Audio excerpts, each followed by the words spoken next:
En el taller de ejercicio físico del curso avanzado de obesidad vamos a tratar en un primer lugar de los beneficios del ejercicio físico, de su inclusión en el tratamiento del sobrepeso y la obesidad, esos beneficios cognitivos y sobre todo metabólicos que van a llevar al paciente no solo a perder peso graso, sino a mantener su masa muscular y por lo tanto a poder mantener su peso durante el resto de su vida. Ese estilo de vida que debe incluir el ejercicio físico, vamos a hablar de qué tipo de ejercicio es el más adecuado, no vale cualquier ejercicio, y qué dosis es la mínima eficaz. Dosis mínima eficaz en el paciente con obesidad, es decir, el paciente va a tener un contexto en el cual le dificulta hacer ejercicio físico. Vamos a intentar en este taller elaborar estrategias para que el paciente se adhiera a hacer ejercicio y que evidentemente luego ese ejercicio sea eficaz, sea seguro, sea eficaz y sea funcional. Habrá una parte teórica con conceptos claros y luego haremos una parte práctica, que es realmente aquel tipo de ejercicio que el paciente pueda realizar en su casa y en poco tiempo.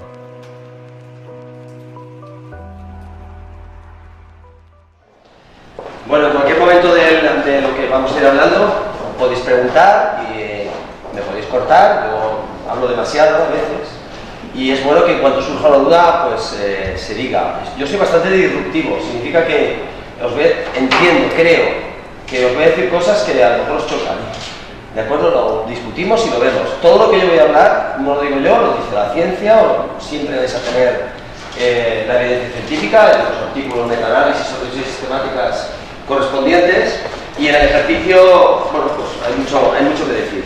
A mí me gusta hacer un poco el taller, al final haremos alguna práctica, no saldremos a correr, ni aquí tenemos una piscina excelente, ojalá hacer mejor tiempo. En todo caso luego haremos algunas cosas que sí que pueden hacer los pacientes, por lo tanto si lo pueden hacer los pacientes, evidentemente lo podemos hacer nosotros.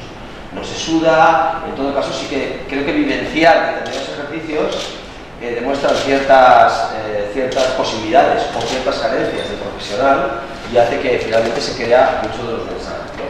Sí que me gusta empezar, todos entiendo que sois expertos o pretendéis serlo en el campo del sobrepeso, de la enfermedad metabólica, y a veces nos falta, saliendo de la facultad, nos falta con los años ver la grasa como es. A mí me gusta hablar de la obesidad como enfermedad final, aunque al principio sea una adaptación.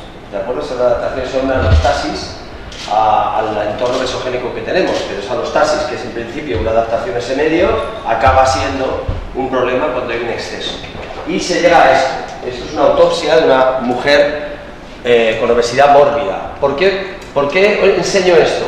Enseño esto porque hay que conocer sobre lo que actuamos. A veces nos hablan mucho a nivel teórico y a nivel conceptual, pero nos falta ver realmente lo que hay ahí dentro, porque actuamos sobre eso, actuamos sobre músculo, actuamos sobre grasa, tanto con nuestra nutrición, con cómo nos nutrimos, como con el ejercicio, tanto por su falta como a veces por su exceso. En todo caso, en esta mujer vamos a ver un tejido adiposo subcutáneo excesivo. Sabéis que el tejido adiposo subcutáneo en principio suele crecer más por hiperplasia, por lo tanto no es tan dañino para la salud como si el visceral, que crece más por hipertrofia. Pero esto es la consecuencia de esta alostasis, que os decía, de esa adaptación al medio, que empieza siendo ligeros kilitos, pasa sobrepeso, pero cuando ya se convierte en una obesidad, en un exceso de tejido adiposo, se convierte en un auténtico problema proinflamatorio, con todas las consecuencias de diferentes aspectos que lleva. Esa grasa que vemos ahí es la mala, ¿no? Entre otras cosas. Por lo tanto, primero ver dónde está el problema para intentar tener soluciones a este problema. Entre ellas, evidentemente, el ejercicio.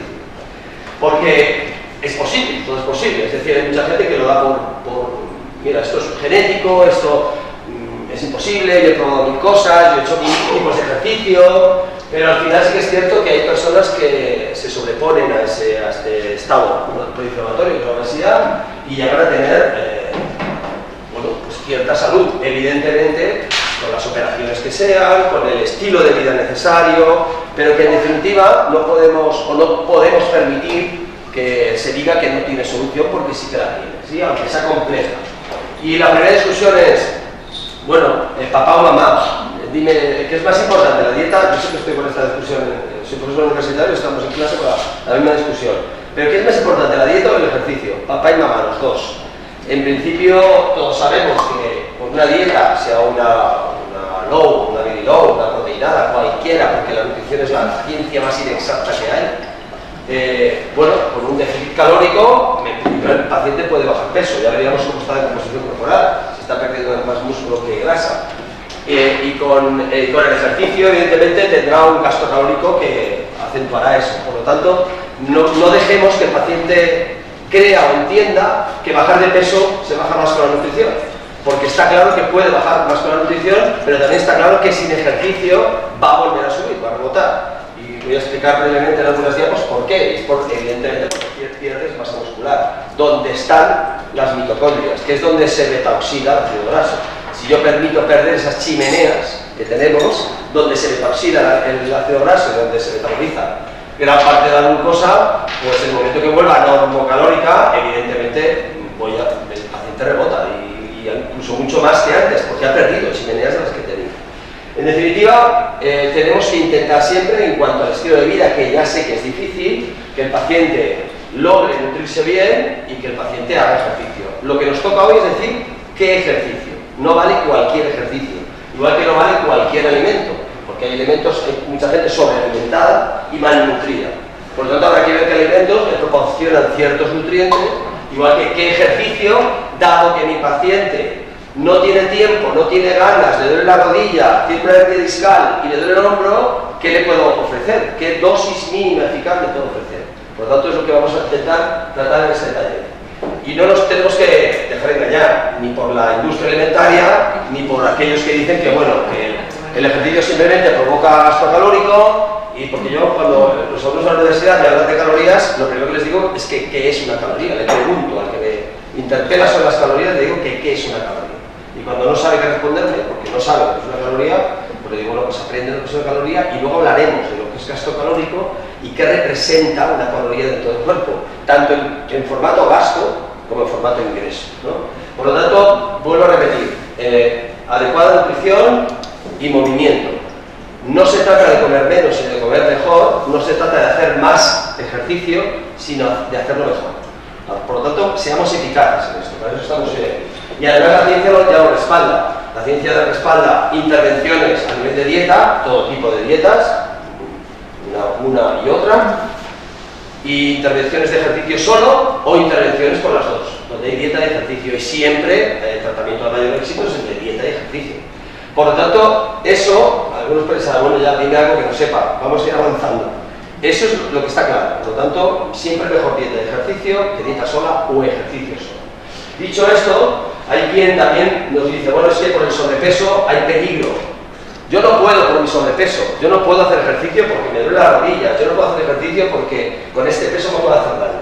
Bueno, simplemente hay que ver personas con obesidad haciendo ejercicio, y haciendo ejercicio que muchos de nosotros con normopeso no lo haríamos.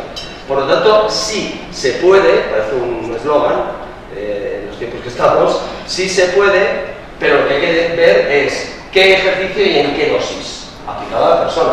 Me da igual que sea un adolescente obeso, me da igual que sea un adulto joven obeso, y me da igual que sea una persona adulto mayor obeso.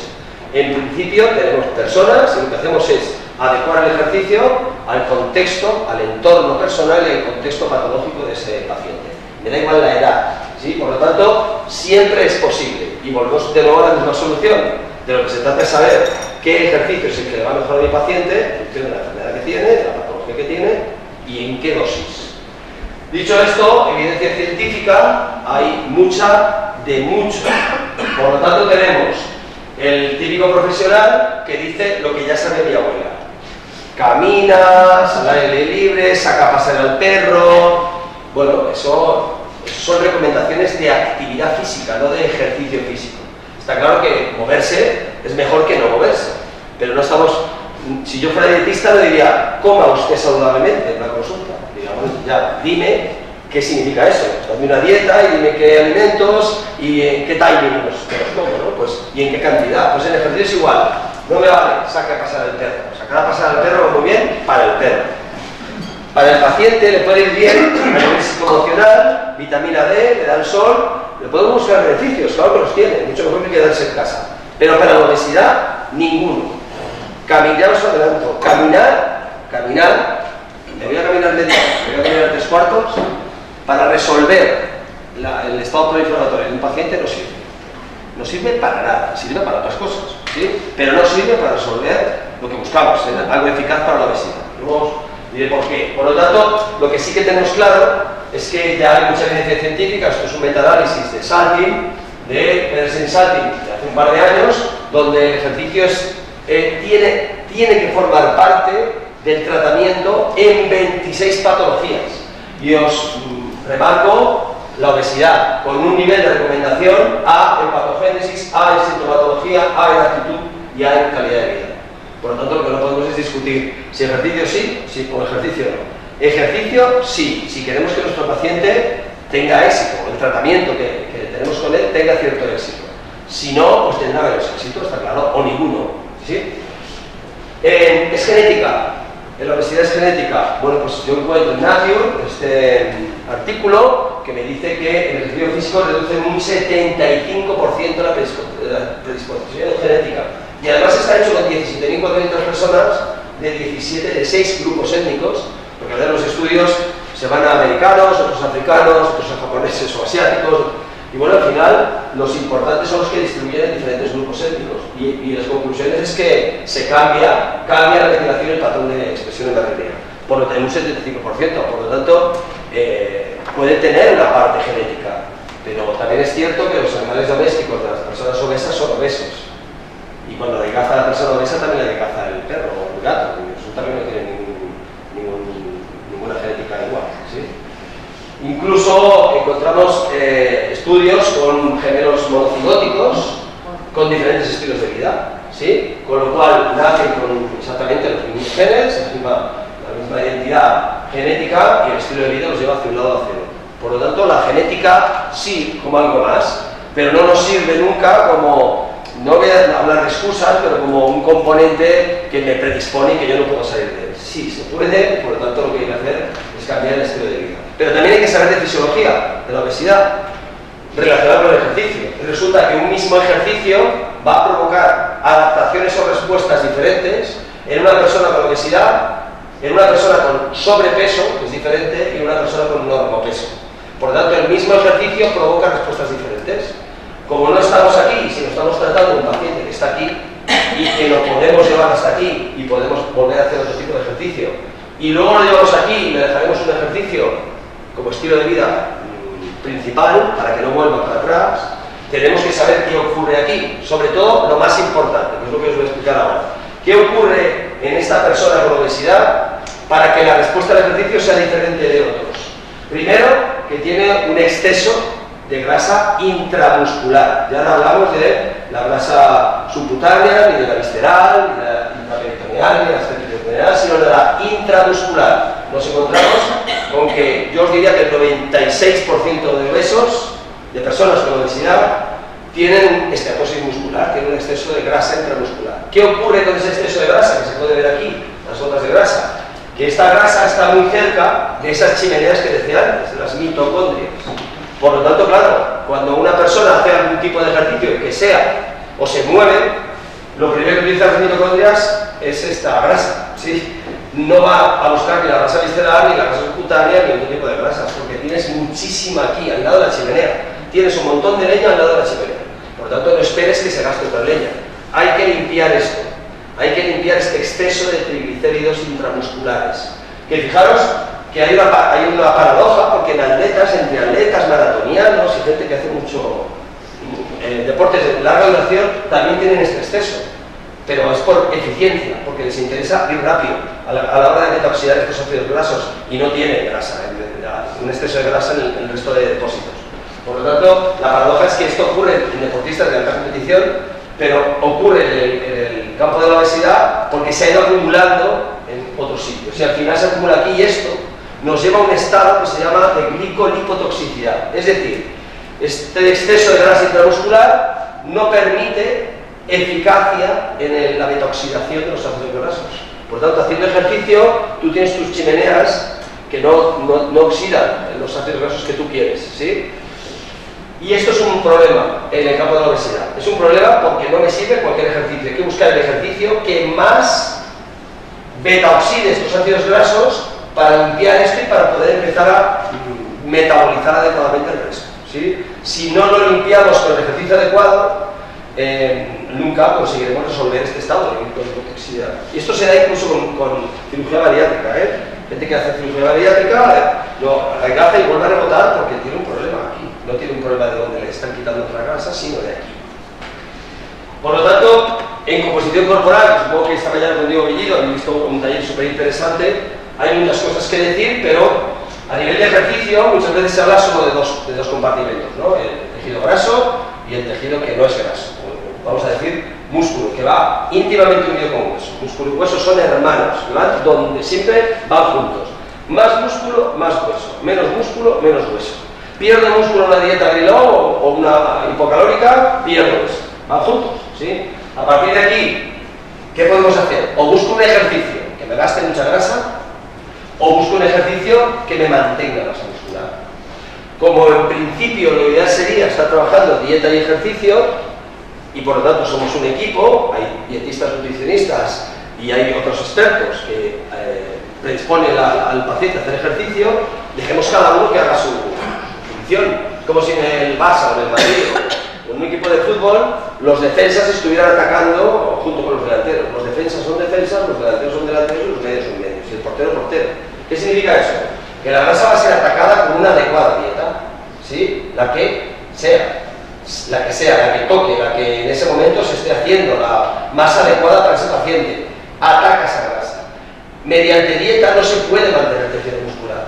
Se puede aportar suficiente proteína, pero si tú no haces actividad muscular, si tú no mueves ese músculo, la síntesis proteica no se produce, por lo tanto, meas cara, por decirlo claro, ¿no? Por lo tanto, al final, ¿qué tenemos que hacer con la dieta? Buscar gastar ese excedente de grasa. Evidentemente con déficit calórico y con un aporte nutricional adecuado. No quiero extender mucho en dieta. Pero en ejercicio yo no puedo estar buscando también gasto de grasa. Y os digo una sola razón. Cuanto más grasa gastemos en un ejercicio, más músculo gastamos en ese ejercicio. Por lo tanto, mira, pues me has dicho que andar no vale, pero voy a correr una hora o hago una clase de spinning. Me parece muy bien. ¿Vas a gastar grasa? Seguramente, aunque depende. Depende del momento que lo haces, de lo que has comido antes, de lo que vas a comer después, de lo que tomas durante el ejercicio, de 1000 factores. Pero digamos que, bueno, que su sustrato energético en un ejercicio de larga duración es la grasa. Siempre que hacemos un ejercicio de larga duración, va a haber catabolización muscular. No hay ninguno que me permita mantener ni ganar músculo. Ninguno. Y el que sepa alguno que me lo diga y me envíe el artículo, ¿sí? Porque es así. Con lo cual, para ser eficaces, mi compañero o mi compañera dietista nutricionista se encarga de hacer una dieta adecuada, con déficit calórico para ese exceso de masa que hay, y yo, en cuanto a ejercicio, tengo que decirle un ejercicio que mantenga la masa muscular. No va a ganar nunca masa muscular. En dieta, con déficit calórico, no se puede ganar nada. ¿De acuerdo? Es decir, en una dieta, en un aporte donde hay catabolismo, en este caso de tejido adiposo, no puede haber anabolismo de nada. Porque el anabolismo se trata de que haya un superávit calórico. Si no, no ganas masa muscular. Por lo tanto, en cualquier dieta que se haga, que es necesario hacerla en el campo de la obesidad, tenemos que tener en cuenta el perder la mínima masa muscular. No ganar, sino el perder la mínima masa muscular. Y tenemos que hacer ejercicio para eso, no para gastar más grasa. ¿Sí? Mensaje clave. Por lo tanto, esa es la dieta terapéutica. Primer cambio de paradigma. No tengo que hacer ejercicio para gastar grasa, porque me estoy cargando las chileneas. Estaré gastando grasa, claro, estaré bajando de peso. Si es que hay pacientes que les va bien, porque bajan más peso, lógicamente, están perdiendo masa muscular, se ponen más contentos y más contentas todavía. No, porque esto es para hoy y hambre para mañana. Vas a rebotar, y va a ser peor, porque vas a ganar entre un 10 y un 15 más, generalmente, de lo que has perdido. Por lo tanto, en ejercicio me dedico a eso. Acompañado evidentemente de la suficiente proteína, porque si hago ejercicio muscular, sea que sea, y no aporto proteína y me dedico a comer ensaladas y alcachofa y beber agua, pues resulta que voy a perder la muscular sí o sí. Tiene que haber aporte proteico, el suficiente. Dicho esto, podríamos entrar a hablar de cosas de fisiología, luego esto lo podéis mirar mejor, pero evidentemente tenemos receptores de insulina, y esos receptores de insulina hay una competición entre el adipocito y el miocito. Ambos tienen receptores, ¿sí? Pero resulta que aclara 2 o 3 veces más el muscular que el adiposo. Por lo tanto, es mucho más, es de mayor calidad el receptor de insulina del tejido muscular, con los GLUT4, todo lo que significa eso, que el adiposo. Cuanto más funcional tenga esos receptores, evidentemente mayor sensibilidad a la insulina, o lo que es lo mismo, menor resistencia a la insulina. Y por lo tanto ya no tengo ni prediabetes, ni diabetes, ni problemas metabólicos en la medida en que yo tenga esto estimulado. Y por lo tanto, esta disfunción mitocondrial que decíamos que era lipotoxicidad va desapareciendo si voy logrando quitar esa grasa intramuscular y además voy logrando sensibilizar la insulina al paciente mediante ejercicio adecuado. Además, hablamos de un estado proinflamatorio por parte del cuando uno se instala en la obesidad, incluso la IL-6 como tal, sabéis que es una adipocina proinflamatoria, pero resulta que cuando es secretada por el músculo se convierte en una miocina, y es antiinflamatoria. Eso significa que el músculo, igual que el tejido adiposo en exceso crea adipoquinas, crea un estado inflamatorio, el músculo crea mioquinas o miocinas y lo que hace es desinflamar. Y si no se ha inflamado previamente, crear un estado antiinflamatorio, es decir, posibilidad de que no se inflame. Dicho esto, el mensaje clave es: lo tenemos que cuidar, pero no solamente lo tenemos que cuidar en nuestros pacientes con obesidad, es que resulta que perdemos masa muscular biológicamente. Es decir, vamos avanzando en edad, vamos envejeciendo, llamadlo como queráis, y a partir de entre los 35 y los 40 años comenzamos a perder de un 1 a un 2% anual de masa muscular. De un 1 a un 2%. Si no hago ejercicio, evidentemente pierdo masa muscular y tengo poca, y si hago mucho ejercicio, pierdo masa muscular, pues es que vengo de más arriba, esto es como el hueso. Por lo tanto, cuanto más densidad mineral ósea consigas a los 22 años, pues más tarde llega la osteopenia o osteoporosis, si es que llega. Pues esto es igual. Por lo tanto, todos perdemos, los que hacen ejercicio y los que no. Lo que pasa es que los que hacen ejercicio parten de más arriba, por lo tanto pueden llegar a una funcionalidad de muy mayores ideal. De un 1 a 2% de masa, pero es que perdemos de un 3 a un 4% de fuerza, que no es relacional. Es decir, la masa muscular es una cosa y la fuerza es otra cosa. Por lo tanto, por cada kilo de fuerza que perdemos el doble o el triple de... Perdón, por cada kilo de masa muscular, perdemos el doble o el triple de fuerza. Eso significa que no siempre, midiendo masas musculares, tenemos buenos parámetros de fuerza, porque hay que medir la fuerza. Es más, midiendo la fuerza, sí que tenemos claro que esa masa muscular está funcionando. Por lo tanto, antes que medir perímetros o masas musculares, es mucho más adecuado y más eficaz hacer test de fuerza, sencillos. El dinamómetro manual, el test de levantarse de la silla, hay varios, pero muy sencillos de hacer en consulta. Pero eso, si mi paciente tiene fuerza adecuada en esos grupos, ya no tengo que medir masa porque tiene masa, y tiene masa funcional. Hay veces que hay masa funcional, pero no hay fuerza. Fijaos una cosa, hemos dicho del 1 al 2% de masa, del 3 al 4% de fuerza y del 5 al 6% anual de potencia. Y os digo que la diferencia, la fuerza es un componente, pero la potencia es aquellas fibras blancas que se pierden, es decir, lo que me permite hacer algo con velocidad, ¿sí? Pues se pierden, de las fibras que perdemos, el 80% de las que perdemos son fibras blancas. Por lo tanto, podemos llegar a una edad en la cual nos tropezamos y vemos que nos caemos y no somos capaces de adelantar el pie, ¿sí? Entonces vemos a personas mayores y a veces no tan mayores que se caen, se rompen un hueso simplemente porque han perdido fibras blancas, que donde más hay es en las piernas. Y esto os estoy dando señales o pistas para saber que cuando hagamos ejercicio, poco ejercicio, porque el paciente no tiene tiempo, ni tiene ganas, ni le vamos a decir poco ejercicio, el poco que le digamos estará resolviendo todos estos temas. Estará manteniendo tu masa muscular y en principio haremos ejercicios de pierna. ¿Por qué? Porque es donde más perdemos masa muscular y la más importante, es de fibra blanca. Por lo tanto, todo tiene un porqué. A veces cuando se llega a recetas sencillas, por detrás hay mucha explicación. Si dices, ¿no es esto solo? Sí, ya, pues que para llegar a esto, yo te digo el porqué de cada uno de los ejercicios que hay ahí, y no me vale cualquiera. Por lo tanto, esto hay que cuidarlo siempre, porque es un componente de salud. El músculo es componente de salud, porque me va a permitir no perder hueso, me va a permitir beta-oxidar grasa, me va a permitir metabolizar mejor la glucosa, por aumento de la sensibilidad de insulina, disminución de resistencia a la insulina, por lo tanto, y es algo que nos dan nada más nacer, toma, a tu tesoro. Hay que cuidarlo, que no nos lo dan, y lo dejamos perder en muchas ocasiones, ¿sí? Y esto es lo que ocurre, que creo que después hay una interesante conferencia de obesidad sarcopénica, donde ya se sabe que en el campo de la obesidad es inversamente proporcional, a más grasa, menos músculo. Por lo tanto, esa obesidad sarcopénica me lleva a esta pérdida de fuerza que se llama dinapenia, y al final el paciente es frágil, como cualquier persona mayor, que biológicamente también, si no hace nada, pierde y puede llegar a fragilidad.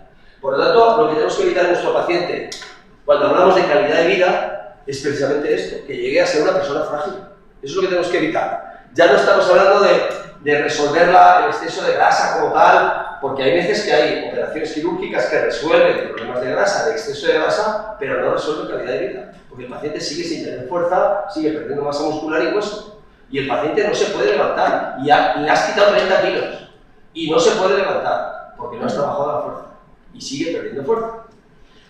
Dicho esto, luego nos hablarán, pero la obesidad sarcopénica, el tema de la fuerza, hay ya consensos europeos, en los cuales mediante DEXA, en la masa pendicular, es decir, la de brazos y piernas, porque el DEXA no me puede medir tampoco composición corporal de tronco, estamos hablando de estos componentes, igual que el IMC, pues se divide masa por altura, y al final tenemos estos kilos de masa muscular, en hombre y mujer, pero luego fijaros que el mismo consenso nos habla de dinamometría manual, fuerza de prensión manual.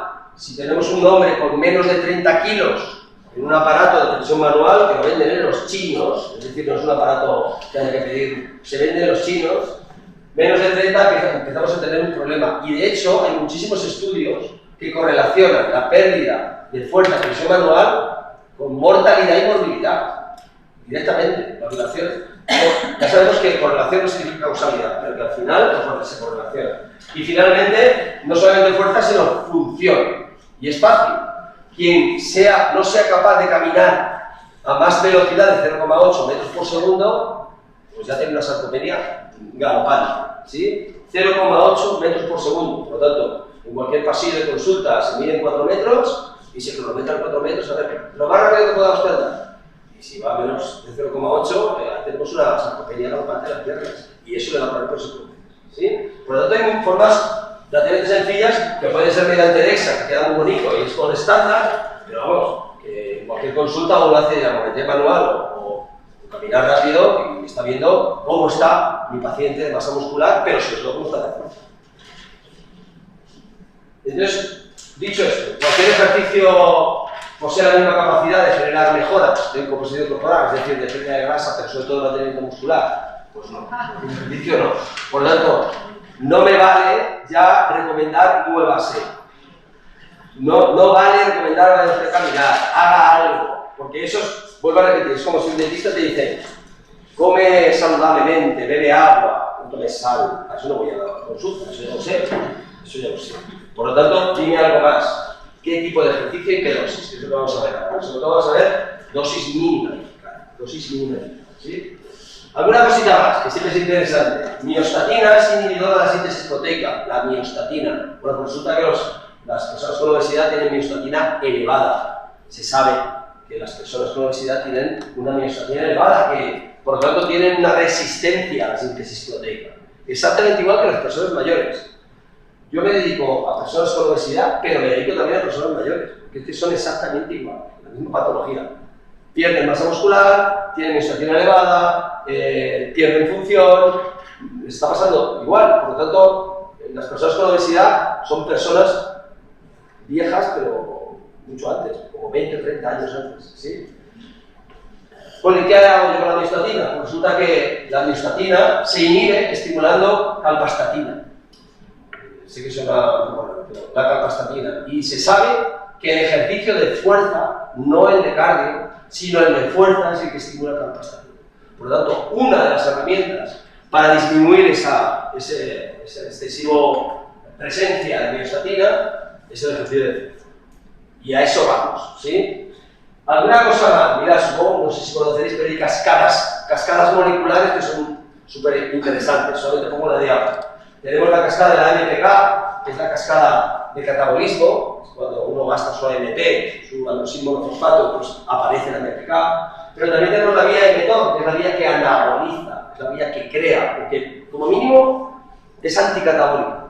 En ejercicio, cuando uno hace cardio, y hablamos del cardio moderado continuo, ¿sí? Típico. Voy a caminar una hora, voy a caminar 3/4, voy a correr, voy a trotar una hora. Se activa la AMPK. El AMPK la tenemos activado con cualquier dieta. Es decir, cuando nosotros hacemos un déficit calórico, activamos AMPK, activamos catabolismo, ¿sí? La mTOR es el anabolismo. Por lo tanto, si en dieta activo AMPK y hago un ejercicio que activa AMPK, no tengo mTOR. mTOR lo inhibo, absolutamente inhibido. ¿Sí? Por lo tanto, si tengo una dieta que me hace AMPK, voy a intentar como mínimo activar la mTOR con el ejercicio. Es otra de las causas. Entre ellos se inhiben. Eso significa que mTOR inhibirá la parte de la AMPK que se dedica a músculo, a catabolizar músculo. Por lo tanto, para no catabolizar músculo, activaré mTOR, sobre todo a nivel muscular. Si, vuelvo a repetir, activo AMPK con las dos patas del estilo de vida, que son hago un déficit calórico y hago este cardio, me cargo todo el músculo, ¿de acuerdo? Porque mTOR ni se asoma, no existe. Por lo tanto, pierdo masa muscular. Son cascadas metabólicas, o sea, cascadas moleculares. Cosas importantes o interesantes. El ejercicio aeróbico no disminuye el tejido adiposo intramuscular.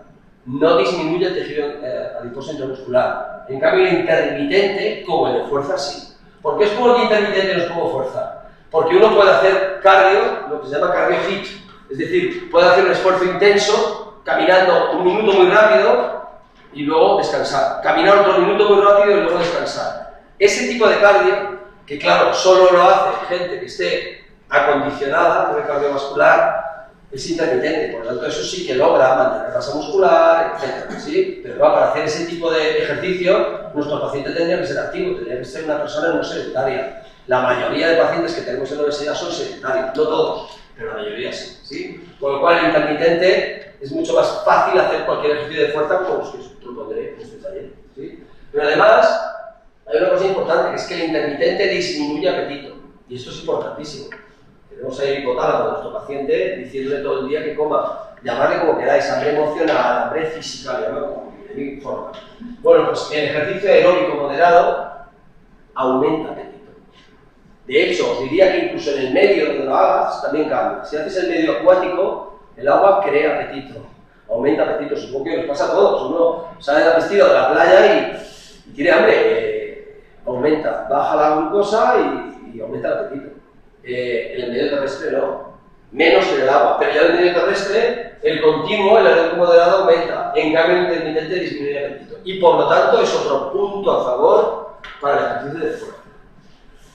Y luego tenemos evidencia científica que los compara con personas con obesidad, directamente, compara ejercicio de cardio sin dieta, quitando variables dependientes o que confundan. ¿Aeróbico o fuerza? Y resulta que el ejercicio de fuerza es que mejor me mantiene masa muscular y además, a la larga, también me hace las tejidas. Por lo tanto, hay poco que decir, mucha evidencia versus videncia, ¿sí? Que son cosas que son interesantes, porque oímos mucho, hay muchos blogs, hay muchos youtubers, muchos influencers y mucha gente que sabe más que, sí, pero hay que ir a PubMed o Medline, hay que ir a la base de datos científica y hacer revisiones y hacer análisis para saber lo que hay. A partir de aquí, nos vemos muchísimo, comparando en cualquier enfermedad metabólica, ¿sí? Comparándolas incluso en perilog, comparándolas incluso en cetogénicas, en dietas muy bajas de calorías y cetogénicas, en mujeres posmenopáusicas, y al final las conclusiones siempre es que hay muchísima más eficacia, tanto en gasto de grasa como sobre todo en mantenimiento de masa muscular en el de fuerza, ¿sí? Dicho esto, este mensaje creo que queda claro. Algo que decir en contra, se dice ahora o se cae para siempre. ¿Sí? Entonces, a partir de aquí, queda claro, vale, tengo que trabajar con mi paciente sobre todo o principalmente fuerza. No significa que no puedas hacer otras cosas. Si a mi paciente le gusta caminar, oye, que camine, si yo digo que no camine. Yo lo que digo es, tienes que incluir ejercicios de fuerza.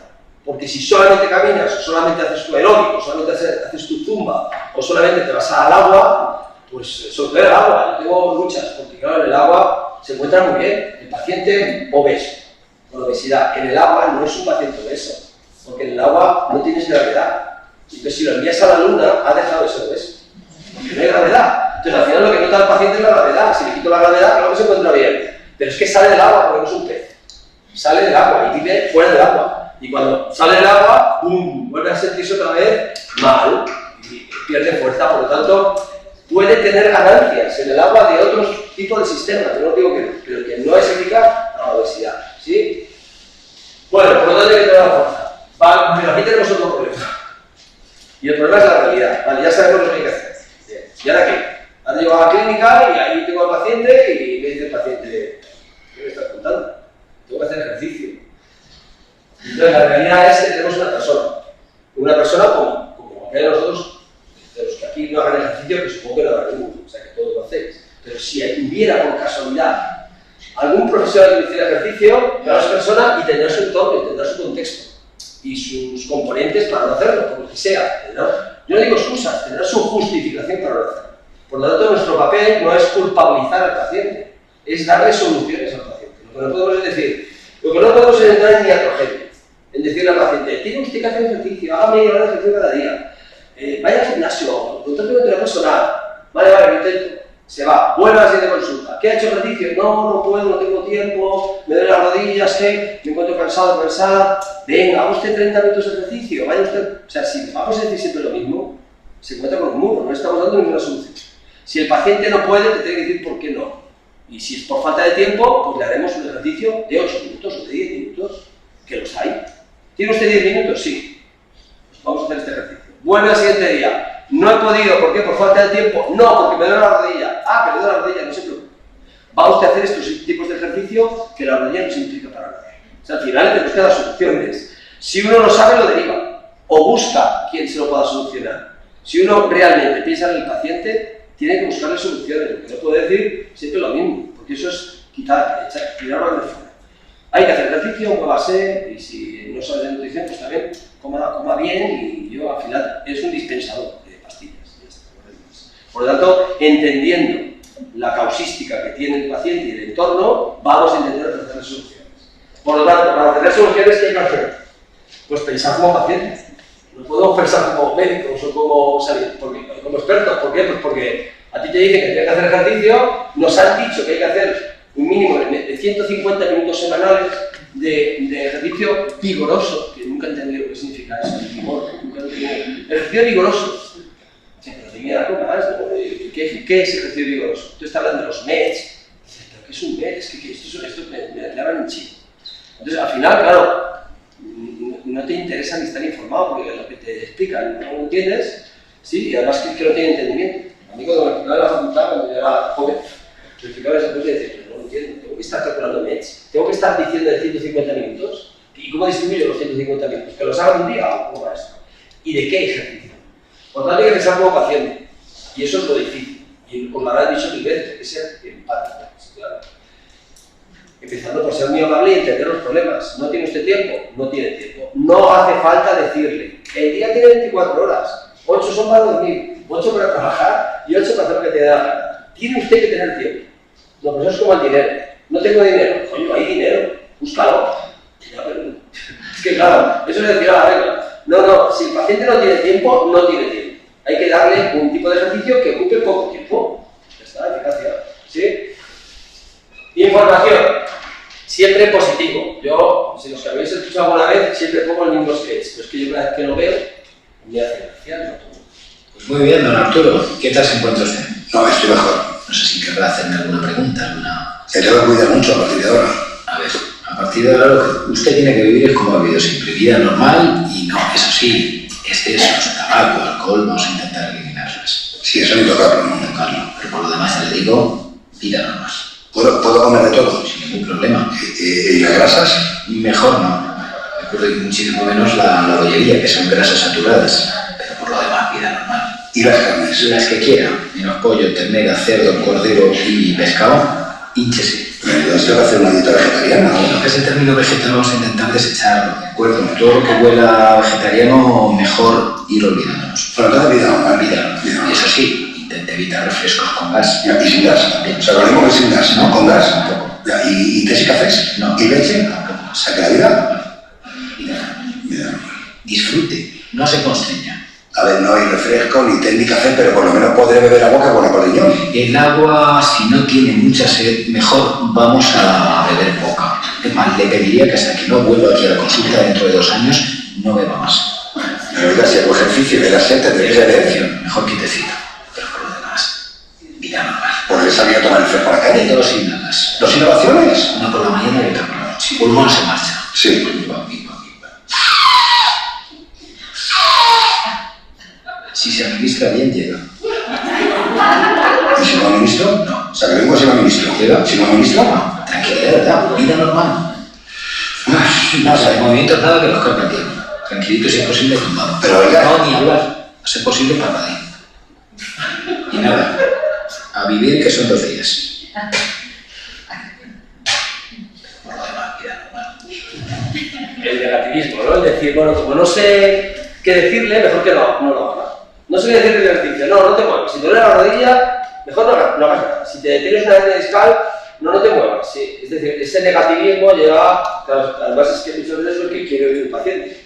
Y de hecho, a veces dice que tiene dolores articulares, que con dolores articulares se puede hacer 1000 cosas. Nosotros yo tengo una empresa que hacemos unidades de ejercicio intrahospitalarias y estamos trabajando con pacientes con cáncer, haciéndose quimioterapia. Intradiálisis, pacientes haciéndose la diálisis y haciendo ejercicio. Sentados y tumbados, pacientes encamados haciendo ejercicio con bandas elásticas en la cama. Es que si no, acaban en caquexia y en muerte. Por lo tanto, lo que querés es moverse, porque el no moverse te lleva a la muerte. Dicho esto, el paciente muchas veces quiere, lo que sea. Claro, el paciente dice, bueno, a mí me gustaría hacer ejercicio. Tengo muchos peros, pero a mí me gustaría hacer ejercicio. Por lo tanto, ya tenemos algo que el paciente en un principio lo ve positivo. Todo el mundo ve positivo esto. Nadie te va a decir, el ejercicio es malo. Hombre, alguno habrá. Y depende de qué ejercicio puede tener razón. Pero en principio, el ejercicio tiene buena prensa. ¿Sí? El paciente lo desea. ¿Qué ocurre? Pues que requiere tiempo, requiere sacrificio, constancia. Hay determinados ejercicios que fatigan mucho. Bueno, lo que hay que hacer es buscar soluciones, como os decía, porque si no, tenemos la cola en la ventanita de los suplementos, de los grasas, de las cremitas, de todo esto, que no digo que no funcione un 0,01, pero que está claro que donde está el estilo de vida, luego lo puedes aplicar, eso lo puedes aplicar. A veces son adherentes, a veces yo cuando me preguntan con los pacientes, oye, mira, me compro esta anticelulítica, va bien, digo, siempre que te la pongas justo antes de hacer el ejercicio. Si te la pones justo antes de hacer el ejercicio y haces ejercicio de esa zona, oye, vale, haz ejercicio, ya está, claro. ¿Para qué le vas a decir que no? Es decir, o que, bueno, que es muy difícil, lo mejor es aprovechar. Yo estaba una vez dando una conferencia en Oporto de lumbar abdominal, de ejercicio de lumbar abdominal, y tenía delante un fisiólogo que yo había leído en la universidad, que es un señor mayor, que era muy bueno. Y yo pregunté a la sala, ¿alguien cree que haciendo abdominales se va la grasa en la abdominal? Y me levantó la mano el profesor. Y dije, bueno, ya me ha salido ayer un estudio que me van a destrozar. Profesor, ¿me puede decir por qué? Dice, porque si no, mi paciente se va a comer. Claro, al final el paciente será con quien le diga que sí. ¿Qué os vengo a decir con esto? Que a veces hay que aprovechar la inercia de lo que sea, porque nuestro problema, nuestro gran problema, sobre todo en el ejercicio, es la adherencia. Es la adherencia a hacer ejercicio. Cualquier cosa que crea que le va bien, si le obliga a hacer ejercicio, pues le va bien. Da igual, es decir, no siempre es una mentira, es no decir la verdad. Que a veces eso se dice, ¿no? Pero al final, yo a mis hijos, que ya son mayores, de pequeños nunca le dije que los reyes no existieran. Y no existen. Sí. Y además, para eso ya está el tonto de la clase, que es el que se lo va a decir. Siempre el más tonto de la clase es el que se lo dice el primero. En definitiva, aprovechar cualquier situación para que el paciente haga ejercicio. Se crea lo que se crea, porque lo importante es que haga. ¿Sí? Porque si no, lo que nos pasa es que el paciente detesta hacer eso. Porque ha tenido malas experiencias, porque no le gusta, porque se cree que es fatiga, que es sudar, que es cansarse. Y no es siempre eso, y mucho menos en la universidad. Por lo tanto, el profesional lo que tiene que entender es que tiene que conseguir el hábito. Y es importante saber que es un hábito. Y el hábito es la intersección de 3 cosas. Una es querer. Es lo primero que tenemos que conseguir, que el paciente quiera. No te preocupes que yo te voy a dar la solución para que tú hagas ejercicio. Quiero, ¿vale? El paciente quiere. Pero es que es de nuestro o de nuestro equipo saber qué hacer y cómo. ¿Qué ejercicio tengo que hacer y cómo lo tengo que hacer? Eso es lo que tenemos que saber, que es lo que vamos a intentar que quede claro aquí.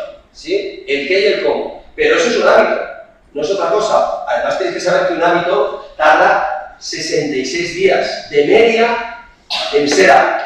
Eso significa que algo que no estás habituado. ¿Cuánto tiempo se tarda en habituarse a lo que sea? Pues este estudio nos dice que aproximadamente la media son 66 días. En algunas personas serán 40, en otros 100. Pero la media son 2 meses. Por lo tanto, 2 meses de pájaro picacerebros. ¿Sí? De que cada vez que lo ves le vas dando soluciones, pero le vas... ¿Por qué? Porque somos educadores. Si al paciente que quiere una solución en ejercicio, tú le dices, haz ejercicio y luego ya nunca más le hablas de ejercicio, pues es como un niño que le das los deberes y no se los pides. Pues está claro que, bueno, los pides no será tan importante. Entonces tenéis que tener claro nuestro protocolo clínico, cuándo, cómo y en qué momento yo le hablo del ejercicio, si lo ha hecho, si no lo ha hecho, por qué, y incentivarle a que haga o a que cambie lo que tenga que cambiar, porque eso es trabajar con el paciente, ¿sí? Además, en la adherencia, que a mí me interesa mucho la adherencia y estudio mucho sobre ella, porque precisamente el problema que tenemos en el ejercicio es la adherencia. Yo tengo muy claro qué ejercicios son más adecuados y en dosis, pero lo tienen que hacer, o sea, el mejor ejercicio es el que se hace. Eso está claro. Que no se hace ya puede ser la solución más ideal, pero los dos adherentes que yo he encontrado en evidencia más importantes son estos dos, por mucho que pese a quien sea. Uno es la pérdida rápida de peso. Eso es adherente, total. Es decir, si una persona con obesidad que le sobra 60 kilos, le digo, mira, te voy a hacer una hipocalórica que vas a bajar 1 kilo cada 15 días, porque vamos a hacer un déficit de 500 calorías diarias, que significa 1 kilo cada 15 días, es decir, 2 kilos al mes, dice 2 kilos al mes, me sobran 40. ¿En qué año acabo? No es adherente.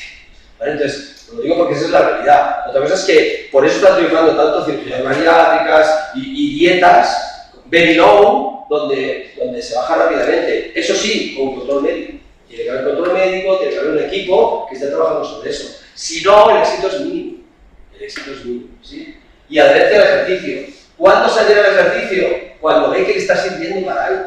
Que no está haciendo ejercicio como, bueno, para hacer, sino que realmente está notando dureza muscular, que está bajando de peso, que está manteniendo masa muscular. Por eso, con una dieta rápida que le ayuda a perder rápida, hay que hacer ejercicio, porque al final el paciente no sabe si está bajando por dieta o por el ejercicio, pero ambos le están sirviendo. Entonces hay que implementar los dos. Si es que queréis alineamiento con estilo de vida. Y la pregunta es, vale, ¿y cómo? Pues claro, uno no puede saber de todo, ¿sí? Uno no puede saber de todo. En la carrera de medicina te enseñan lo que te enseñan, que hay muchas carencias, pues como en otras carreras, pero lo ideal sería tener expertos de cada cosa, valorar un equipo, que el equipo a veces está a tu lado, otras veces simplemente lo has buscado, y simplemente derivas, o dentro del propio hospital o fuera, a quien crees que le puede servir para manejar otras variables que tú no dominas. Por lo tanto, estamos hablando de equipos que cuanto más expertos sean, mejor. Eso es así, es decir, el primer paso tal vez no te lleva a donde quieres, pero te saca de donde estás. Y hay que hacer ese paso, ¿sí? Ese paso lo podéis hacer vosotros como médicos, sacarle del estado, haciendo determinadas cosas, pero inmediatamente después hay que intentar mantener ese estado, si es que es posible que haya un nuevo peso, con un equipo de apoyo psicoemocional, fisio, si es que tenemos articulares y de otros, el técnico de ejercicio físico que haga la dosis, evidentemente todo con control médico, dietista, nutricionista o enfermería, en el caso que esté internado o que esté en planta, ¿sí? Cuanto más os acompañéis de expertos, el tratamiento tiene muchísima más éxito. En cuanto a ejercicio, que es lo que nos toca, no es una píldora, hay que administrar una dosis. Y la dosis es compleja, pero yo os la voy a dar ya hecha. Hay que seleccionar ejercicio, hemos dicho de fuerza, y hemos dicho que vamos a empezar por piernas. Por lo tanto, miremos que ejercicios de piernas son sencillos y eficaces, que los puede hacer el paciente en su casa sin necesidad de ir al gimnasio, sin necesidad de tener entrenador. Y le daremos una frecuencia, un volumen, una intensidad, una densidad y una metodología. Es decir, un poco daremos la dosis adecuada para pacientes con obesidad. Luego se podrán trabajar 4 cosas para adaptarlo. Eso es un poco la idea, ¿sí? Bueno, ya veis esta foto y estáis viendo lo mismo que yo, porque como profesionales imaginaos que sois el motorista, ¿no? ¿Por qué el motorista para a la moto? Todos os habéis dado cuenta que la chica no lleva casco, ¿sí? Es por un componente de seguridad. Por lo tanto, vale, vamos a hacer ejercicios de fuerza. Voy a hacer pilates, voy a hacer yoga, voy a saltar la copa. Un momento. Porque eso a lo mejor te da beneficios para una cosa y te lesiona para otra. Habrá visto más cosas también. Por ejemplo, me he fijado mucho en la rueda, porque va desgastada. Eso es otro componente de seguridad. ¿Sí? El que haya visto otras cosas, evidentemente no lo está mirando desde el campo profesional. Y eso ocurre. Cuando uno va al gym, ve cosas, yo que voy al gym, veo cosas increíbles. Y como profesional, me tengo que tapar los ojos, me pongo cascos, porque veo cosas que no doy crédito, que no son seguras para nada, que son circo. Entonces, en el ejercicio hay mucho circo. No entres en ese juego, ni en pilates, ni en yogas, porque todo va a depender del técnico, si sabe lo que está haciendo o no. ¿Sí? No me vale el pilates del año 30, ni el yoga de antes de Cristo, estamos en el siglo XXI. Entonces, todo va a depender del técnico que tengan. No vamos a entrar en técnicos hoy, porque lo que os voy a decir hoy es cosas que el paciente puede realizar sola en su casa. ¿Sí? Por lo tanto, los ejercicios que marcaremos ahora, o los que vosotros marquéis, no siempre tienen que ser los que yo os diga hoy, seguros, tienen que ser seguros, que no provoquen ningún tipo de lesión al paciente, eficaces, es decir, que realmente le sirvan para que no se disminuya la masa muscular, para no perder fibras tipo 2, blancas, ¿sí? En aquellas zonas que realmente sean importantes porque estamos perdiendo mucha masa, que sean funcionales. ¿Qué es un ejercicio funcional? Un ejercicio es una acción articulada, varias acciones articulares, ¿sí? Que sean parecidas a las que hace en su vida diaria. ¿Qué demonios hace alguien tirándose al suelo de 100 abdominales? Ese gesto, ¿cuándo lo repites en tu vida diaria? ¿Yo? No entiendo. Yo esto lo digo en mi primera en la universidad y dije, cuando me levanto por la mañana, hombre, si te levantas con tu tanca, habría que levantarse de lado, respetando columna, porque los discos intervertebrales, el músculo pulposo está muy hidratado y hay más lesión, hay más lesiones, hay más protusiones y hernias por la mañana que por la tarde, hay más deshidratación del disco por la tarde, por lo tanto, cuidado levantarse los zapatos, hay que tener cuidado. Y aunque te levantaras así, te entrenas para levantarte más rápido, porque tú no vas a repetir ese gesto. ¿Qué os vengo a decir? Que cuando uno observa un ejercicio, tiene que saber si eso tiene una transferencia a la vida real. Si no la tiene, no lo hagas. Haz ejercicios que tengan transferencia a la vida real. Por ejemplo, si hacemos una sentadilla, esto tiene una transferencia a la vida real. ¿Por qué? Porque nosotros nos sentamos, nos levantamos, ¿sí? Muchas veces por el día, si es necesario. Y si no te levantas es porque no tienes fuerza para hacerlo, hay que entrenarlo. Si yo hago zancadas, esto es un ejercicio funcional. ¿Por qué? Porque camino, subo escaleras, pero si hago ejercicios, si cojo de aquí una pelota y se la paso a mi compañero por detrás, pues explicarme eso cuando se repite la vida real. Eso es funcionalidad, ¿sí? Entonces eso os sirve para seleccionar ejercicios. Es decir, no, este ejercicio no lo voy a hacer porque esto no tiene sentido.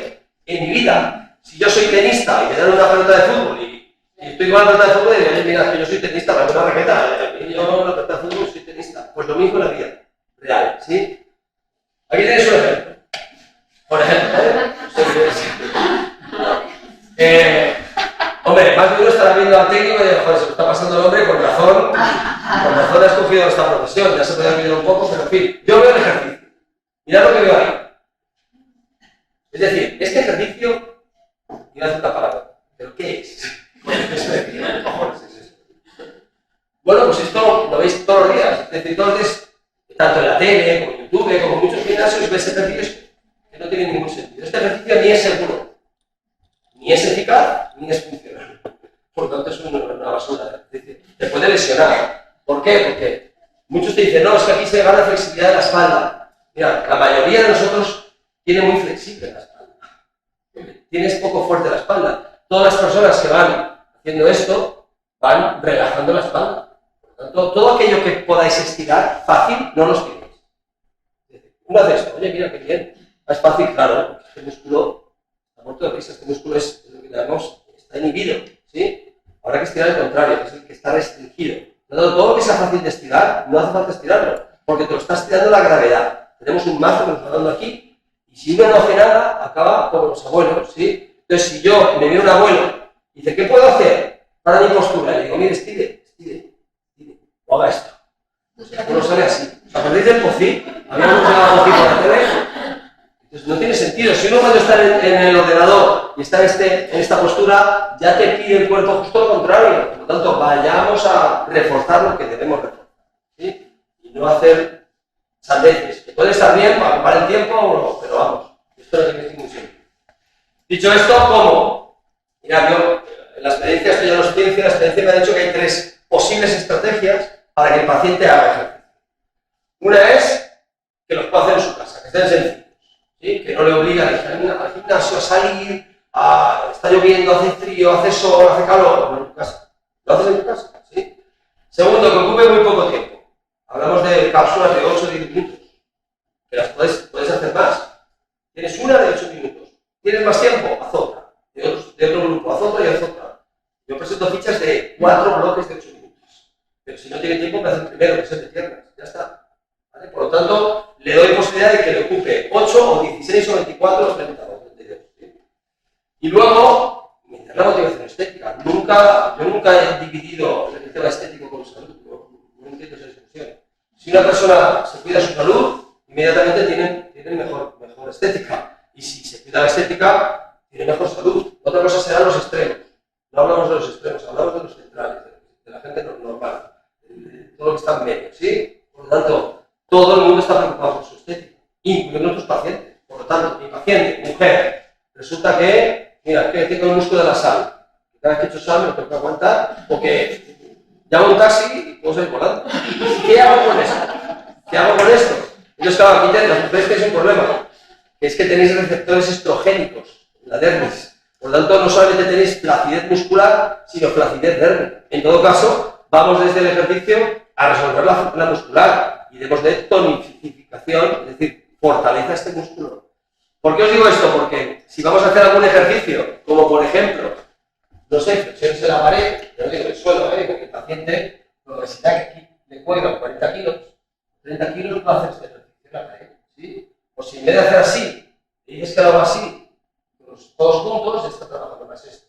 Es decir, la posibilidad de incluir alguna variante que le digas, que puedas decir que va a mejorar esto, la paciente, en el caso de que esta mujer esté en el cuello, te dice, dime dos, ¿sí? Si le dices que la sentadilla va a mejorar el glúteo, te va a decir, voy a hacer sentadilla. Es decir, muchas veces es un adherente más, por lo tanto, si sumo el adherente que lo puedes hacer en casa, lo puedes hacer en poco tiempo, y aquellas zonas que estéticamente te pueden preocupar, que son las zonas más flácidas, las vas a reforzar, las vas a hacer más fuertes, y hoy tenemos bastante ganado para que el paciente pueda adherirse. Puede ser que no se adhiera, la verdad sí. Por lo tanto, ejercicios de sentarse y levantarse, ejercicios de empujar y traccionar. Todos los que queréis de estos. Y los que no sean de estos a la basura, para empezar, ¿sí? Por lo tanto, sentarse y levantarse con variantes hay muchas, o empujar o traccionar, porque esos son cosas de la vida diaria. A partir de aquí, propuestas, hay muchas, siempre teniendo en cuenta las limitaciones del paciente. ¿Por qué os digo esto? Paciente que tiene meniscopatía, mira, es que me duele la rodilla, yo no puedo hacer sentadillas. No puedo hacer sentadillas porque si hago esto me duele mucho la rodilla. Las soluciones hay siempre. Por ejemplo, el entrenamiento isométrico. Se coloca la pared y lo aguanta. No hay movimiento articular y está haciendo fuerza. ¿Sí? Es que aún así me duele. Bueno, pues sentada. Puedes sentarse, sí, está sentada. Vale, pues desde aquí, ¿cómo podemos trabajar piernas? Voy a empujar las patas de la silla, las empujo hacia afuera. Estoy creando tensión muscular y no hay movimiento articular. Ahora pongo las pies por fuera y aprieto hacia adentro. Estoy trabajando aductores. Y no hay movimiento articular. Y aprieto con los talones. Estoy trabajando isquios. No hay movimiento articular. Y aprieto con las puntas. ¿Sí? Bueno, ¿lo puedo hacer de pie? Pues lo puedo hacer de pie, exactamente igual contra la pared. Mira, me duele el hombro. Es que hacer cualquier ejercicio del hombro, lo colocas aquí y hacer fuerza contra la pared. Estás trabajando de fuerza. Por lo tanto, síntesis proteica, mantenimiento de masa muscular y tú no mueves la articulación. Por lo tanto, cualquier artropatía, tensión muscular sin movimiento articular. Cualquiera de los ejercicios que propongáis, ¿sí? Con limitaciones. No busquéis fatiga. Cansar a otro no hace tonto la clase. ¿Sí? Cualquier persona puede cansar a otro. Mira, empieza a saltar. Salta más, salta más, salta más. A los 2 minutos está. ¿Sí? ¿Vale? No hay que hacer fatiga. necesitamos fatiga. Y os digo por qué. La fatiga crea lactato, no ácido láctico. El ácido láctico no existe, existen los muertos. El ácido láctico.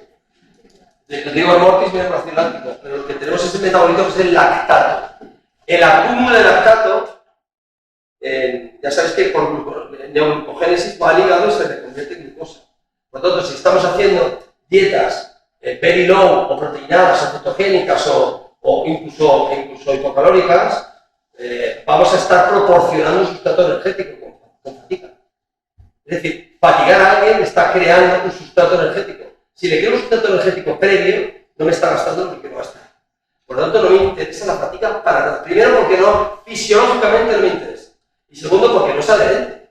¿A quién le emociona fatigarse que no sepa la recompensa de la fatiga? Esos son los que hacemos ejercicio.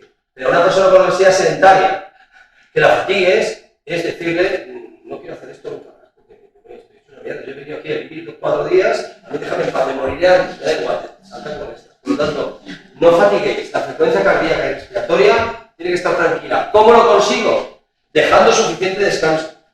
Entre un ejercicio y el siguiente. Es decir, si hacemos una sentadilla, hacemos suficiente descanso. No es, venga ya, otra vez, va, pues dejas 10 segundos y otra. O dejas 30 segundos y otra. No. Mínimo un minuto. Pero se puede hacer 2, 3 o 4, da igual. Cuando eso es mórbidos, nosotros llegamos a dejar 3 minutos, 4 minutos entre una sentadilla y la siguiente. No importa. Lo importante es que la sentadilla lo haga. El músculo, la síntesis proteica se crea en el ejercicio. No fatigando. Seguramente fatigando crearemos todavía más resistencia proteica. Más resistencia a la síntesis proteica, el catabolismo. Por lo tanto, no fatiga. Para que veáis que primero, porque no es adherente y que no hace falta. Por lo tanto, borrar también esa idea de que ejercicio es fatigarse. En el caso del paciente con obesidad, no. Y vayamos al principio de Pareto. El principio de Pareto me dice, vale, con el 20% de esfuerzo puedo tener un 80% de beneficios. Es decir, más no es mejor. Dime lo que tengo que hacer para notar. Y eso es lo que vamos a hacer. Es decir, dime esos 8 minutos de ejercicios de piernas para que yo note mejor mi peso. Es decir, que yo maneje mejor mi peso y lo voy a notar enseguida. No hace falta hacer una hora, ni media, ni 3/4. Más no es mejor. Principio de Pareto. Mirad, una forma, bloques de 2 ejercicios en formato de circuito. De piernas, sentadilla con zancada. ¿Sí? Lo haces 3 veces en 8 minutos. Sin turno. Vamos a hacer algo. Es muy fácil. Ahora haremos una sentadilla y una zancada y alguno más. Y enseguida uno empieza, oye, pues ¿sabes qué se nota? ¿Sabes qué? No había hecho todo. Lo veo muy bien ahí, pero cuando uno lo hace, pues maneja peso. Resulta que yo me he llevado a congresos chalecos de 10 kilos. Y he dado chalecos de 10 kilos y hay que ponerse 10 kilos para sentir 10 kilos.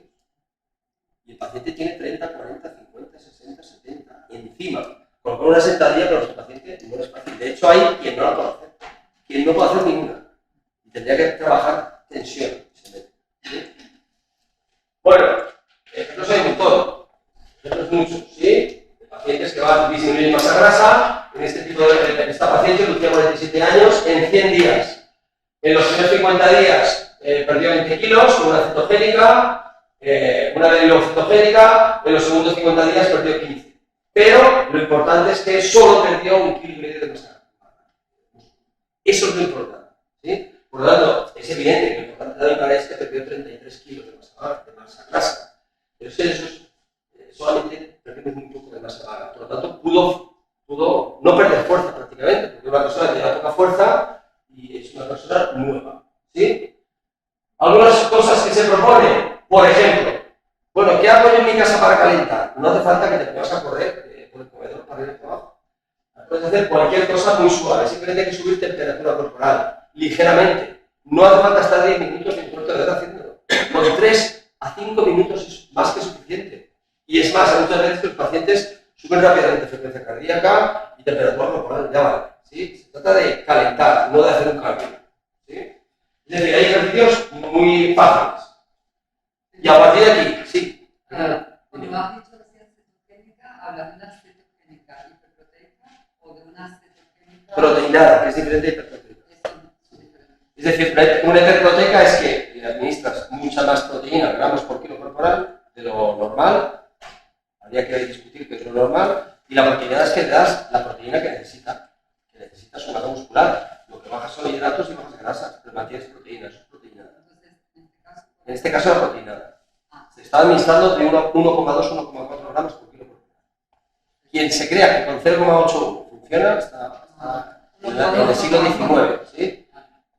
Yo lucho por más, yo estoy llegando hasta los 2, con pacientes mayores, pacientes obesos hasta 2, pero una proteinada al uso se trabaja entre 1,2 y 1,4. y midiendo cuerpos cetónicos, en orina. Y claro, midiendo cuerpos cetónicos, beta-hidroxibutirato y toda esta historia que realmente estés en cetosis, ¿sí? Y entonces en cetosis, ¿qué hay que hacer? Trabajo muscular. Porque si no hago trabajo muscular, el beta-hidroxibutirato, es decir, uno de los grupos cetónicos, me mantiene masa muscular. Es decir, mantiene más masa muscular una cetogénica proteinada que una hipocalórica. Hay estudios en la cual la hipocalórica pierdes hasta el 25% del peso de masa muscular, es decir, de cada 20 kilos estás perdiendo 5 o 6 de masa muscular, en cambio en cetogénicas proteínas está perdiendo 1 de masa muscular, sin hacer ejercicio. Eso significa que la propia cetosis te está manteniendo. Pero si además logras ganar fuerza, el paciente se siente muchísimo más mejor y además pierdes algo menos de masa muscular. ¿Sí? ¿Qué nivel de hidratos de carbono trabaja? 50 gramos en hombres y 30 en mujeres. Máximo. 8 minutos al día. Vamos a empezar por musculatura inferior, por piernas. ¿Por qué? Porque ya lo hemos dicho, porque se pierde mucha masa muscular en las piernas y además de fibra blanca. Lo que me interesa es que mi paciente pueda desplazarse, pueda levantarse y caminar. ¿Sí? Eso es lo que importa. Y esta paciente pues, puede hacer desde rangos muy cortos porque al principio bueno, no puede llegar más abajo y más te cuesta, puede empezar con rangos muy cortos, puede empezar con ayuda, o manteniéndose, agarrándose en algún sitio para hacer algún tipo de zancada, con la amplitud, el recorrido articular que tenga que hacer. Simplemente es, primera idea, que empiece a tener frecuencia semanal, un mínimo de 2 veces a la semana. Hazme esto 2 veces a la semana, no corráis. La primera semana me lo haces 2 veces a la semana. La segunda semana me lo haces 3. Y la tercera semana me lo haces 4. Es una forma de progresar. Y que el paciente vea metas, bueno, realizables, cortas. 8 minutos, 2 veces a la semana. ¿Cómo lo voy a hacer? Sí, claro. A la siguiente 3, a la siguiente 4, el paciente está perdiendo más peso con la dieta y de repente va viendo que va metiéndose en un estilo de vida adecuado. ¿Sí? Puede luego hacer más recorridos, lo puede hacer ya sola, sin la misma paciente, que ha ido evolucionando en este sentido. Ya llega al gimnasio. Fijaros que cuando la paciente se empieza a encontrar bien, empieza a perder peso, ya tiene ganas de ir al gimnasio. Ya, al principio ninguna persona con obesidad le gusta el gimnasio, porque allí se siente como un elefante en una casa grande. ¿Sí? Entonces, pero sin embargo, cuando empiezan a sentirse bien, empiezan a perder peso, ya pueden ir allí. Si quieren, si no quieren, pueden seguir haciendo cosas en casa. En este caso, esta paciente ya va allí y empieza a trabajar. ¿Sí? ¿Tiene usted 8 minutos más al día en cualquier momento? Pues sí. Bueno, pues entonces ahora tiene que trabajar zona media. La zona media. ¿Cómo trabajamos la zona media? Se puede trabajar de 1000 maneras. Aquí, como ya estaba bien, empieza a hacer planchas en el suelo. No hay que hacer nunca abdominales de movimiento. Olvidaos de los abdominales con movimiento. Olvidaos. Por eso os va a reforzar el tejido abdominal que os va a reventar el lumbar. ¿Sí? Por lo tanto, lo que hay que trabajar será planchas en cualquier sitio. Cuanto más elevado sea, más fácil es. Se trata de mantener esta situación. ¿Sí? Intentando evitar la maniobra de Valsalva. Si cierras aquí, sube mucho la presión arterial y la mayoría de estos pacientes son hipertensos. Obesidad mórbida, porque de aquí vuelva, y hay que mantenerse. Por lo tanto, desde aquí a mesa o a silla o a suelo, se pueden ir haciendo variantes que van dificultando este tipo de ejercicio. ¿Sí? Que es estabilización del lumbar. Casi todos nuestros pacientes tienen problemas de lumbar, que llevan muchísimo peso encima y tienen protusiones, L4, L5, L5, S1. Bueno. Aquí hay muchas más, hay más progresiones. Podemos ir haciendo más progresiones. Yo simplemente aquí muestro vídeos de la misma paciente para que veáis cómo ha ido progresando. Incluso ya en su casa se ponga algunas más fuertes, se ponga algunas gomas y empieza a funcionar. O sea, la gente al final se emociona. Uno se emociona cuando se emociona el paciente, pero progresa. ¿Sí? Si dispone de más tiempo, puede hacer tronco. Lo que os he dicho antes, puede estar haciendo flexiones en la pared, esto es al principio. La siguiente semana o a las 2 semanas ya está haciéndolo en la mesa o en el sofá, puede luego hacerlo en la silla, incluso puede irse al suelo apoyando las rodillas. Se trata de lo mismo, cuanto más abajo, más efecto gravitatorio. ¿Sí? Y si después de más tiempo, pues empieza a trabajar algo de brazos, de tríceps, concretamente de hombro. Es decir, los 4 bloques van por importancia. El primero son piernas, el segundo abdominal, el tercero tronco y espalda y el cuarto brazos, un poco más pequeño. Es un poco la idea. Es una propuesta, ¿eh? Me está funcionando. Pero sobre todo el primero, Los demás se los después, ¿sí? Y después se puede progresar incluso con el entrenador. Ya cuando hay un entrenador, es el entrenador el que decide. Yo os estoy dando propuestas para que el paciente las haga en casa. Si en casa le llega un entrenador, el entrenador es el experto, ya sabe lo que tiene que hacer, porque para eso está allí, ¿sí? Es lo difícil, que esté allí alguien haciéndolo con él o con ella. ¿Veis? Personas con obesidad mórbida, pues trabajando. ¿Sí? Trabajando en gimnasio, es mejor estar aquí que no estar. Es decir, siempre tenéis que procurar, esto se verá, no es que esté ahí, que no esté en el sofá, ¿sí?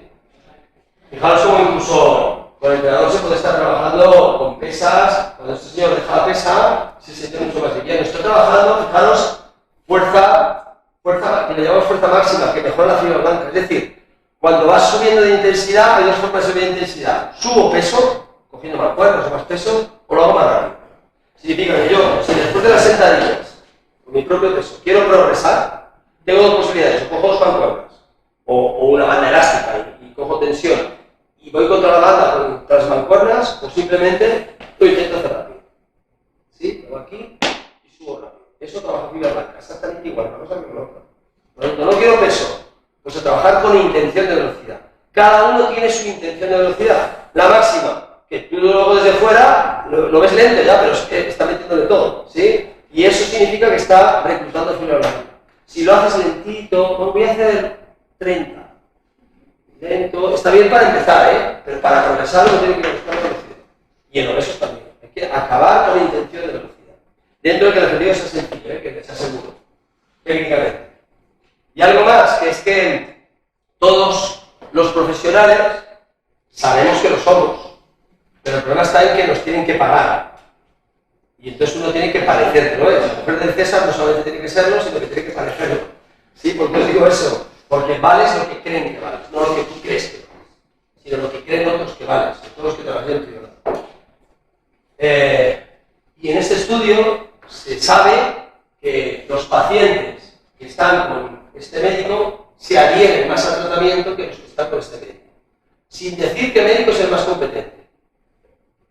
Cada uno será competente, estará cualificado, sin meterlo. Este señor tendrá su ambiente obesogénico pues para estar así. Yo no hablo del médico, hablo del paciente, que se adhiere más allí que aquí. Si tenemos que ser empáticos y pensar en el paciente y depende del paciente, lo primero que tenemos que hacer es creernos lo que vendemos, ¿sí? No leer el prólogo o la contraportada de final de diagnóstico. No hay que leerse el libro, hay que creérselo y hay que llevarlo a cabo. Porque el que lo lleva a cabo y ve beneficios, no lo hace por protocolo, lo hace porque le sabe solo, ¿sí? Decírselo al paciente. Entonces la pregunta es que supongo que todos haces ejercicio, vamos a hacer algunos, ¿vale? Nos vamos a levantar, vale, así terminaremos con 4 ejercicios, los que hemos dicho, pero con algún detalle interesante, ¿vale? Venga, vamos a hacer los dos de piernas, vamos a hacer piernas. Nos levantamos, excepto alguien que tenga un problema muy gordo, que nos va a explicar porque le voy a dar la alternativa. No. Venga, vamos a hacer los dos de piernas, mirad, estos son los dos de piernas básicos. Vamos a hacer primero la sentadilla. ¿Alguna cosa interesante en la sentadilla? Cuanto más abramos las piernas, más glúteo trabajamos. Cuanto más cerramos las piernas, más cuádriceps trabajamos. ¿Sí? Entonces allá cada cual con lo que más le interese. Y si rotamos los pies hacia afuera, también se trabaja más glúteo. Y además se estabiliza mejor el lumbar. Por lo tanto, esto es un poco la idea. Algo más interesante. Uno baja hasta donde crea, cuanto más abajo más cuesta. No importa que se adelante la rodilla a la punta del pie, eso es una sandez, como no sé quién se la inventó. Porque entonces, si alguien nos dice, no adelantes la rodilla a la punta del pie, entonces le dices, ¿cómo bajo las escaleras? ¿Cómo las bajo? ¿Así? ¿O cómo las bajo? No bajo escaleras y adelante la rodilla, no pasa nada. Lo que hay que entender es que en la columna no se puede ir hacia adelante, simplemente tenemos que intentar como si nos fuéramos a sentar en una silla. Podemos poner las manos aquí, las podemos poner aquí, lo que creáis, ¿sí? Y por último, cuando lleguemos arriba, vamos a activar el glúteo. Vamos a apretar el glúteo. Creo que nadie se vaya. Imaginaos que tenéis una nuez en el culo y que la tenéis que romper. Eso puede ser, igual que el dinamómetro es un test, eso es un test de glúteo, ¿eh? Eso es un test con una nuez, a ver quién la rompe, más bien nuestra noche mejor. Vamos, venga, como si estemos en el gym, yo cuento y lo hacemos, ¿vale? Cada uno con su estilo más abierto. Venga, vamos pues.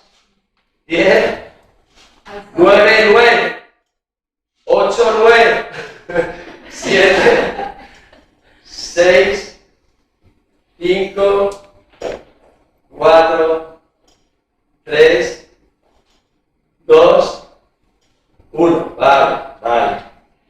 Hay veces que me dicen, bueno, esto es muy fácil. Mirad, una de las cosas que os aconsejo es que cuando uno le explica ejercicio al paciente, lo hace.